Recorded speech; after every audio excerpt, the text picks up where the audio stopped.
So evolution could, if it wanted to, construct an Yes, organism that's able to perceive most certainly. the flow of blood through your body. Yep. The way you see an old friend and say, "Yo, what's up? How's the wife and the kids?" In that same way, you would feel like a connection to the liver. Yeah, yeah. I think, Maybe other people's liver, no, just your own, because you well, don't have access to other people's liver. not yet, but you could imagine some really interesting connection, right? But Like some sexual bioengineering. selection, like, oh, that girl's got a nice liver. Well, that's Like what. the way her blood flows, the dynamics of the blood is very interesting. It's novel. I've never seen one of those. But that's exactly what we're trying to half-ass when we judgment of beauty by facial symmetry and so on. Yeah, That's a half-assed it's an assessment approximation. Yeah, of exactly that. Because if your cells right. could not cooperate enough to keep your organism symmetrical, Yeah, you can make some inferences about what else is wrong, right? Like that's a very that's a very basic. interesting. Yeah, so that in some deep sense, actually, that is what we're doing. We're trying to infer how uh, health. We use the word healthy, but basically, how functional is this biological Yeah. system I'm looking at, so I can hook up with that one and make offspring. Yeah, yeah. Well, what kind of hardware might their genomics give me that might be useful in the future? I wonder why evolution didn't give us higher resolution signal. Like why the whole peacock thing with the feathers? It doesn't seem. It's a very low bandwidth signal for It sexual is. selection And I'm not an expert on this stuff, but on peacocks. well, no, but I'll take a stab at the reason. I think that it's because it's an arms race. You see, you don't want everybody to know everything about you.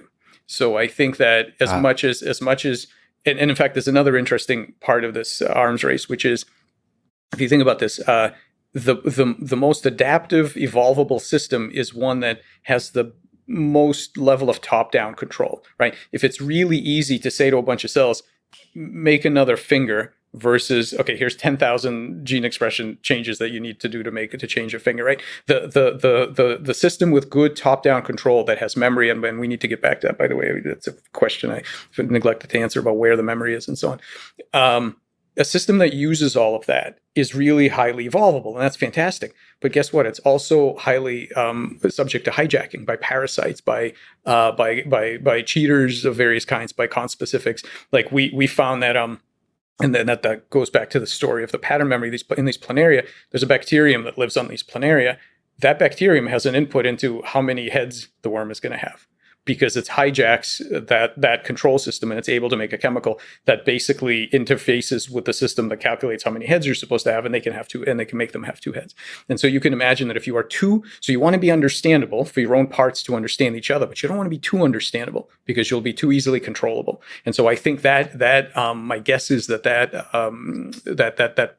opposing pressure keeps this from being a super high bandwidth kind of thing where we could just look at somebody and know everything about them. so it's a kind of biological game of Texas Hold'em. Yeah. You're showing some cards and you're hiding other cards, Mm-hmm. and that's part of it. And there's bluffing, and there's and all Very much that, so. and then there's probably whole species that would do way too much bluffing. That's probably where peacocks fall. There's a book that I don't remember if I read or if I read summaries of the book, but it's about the evolution of beauty in birds. Where's that from?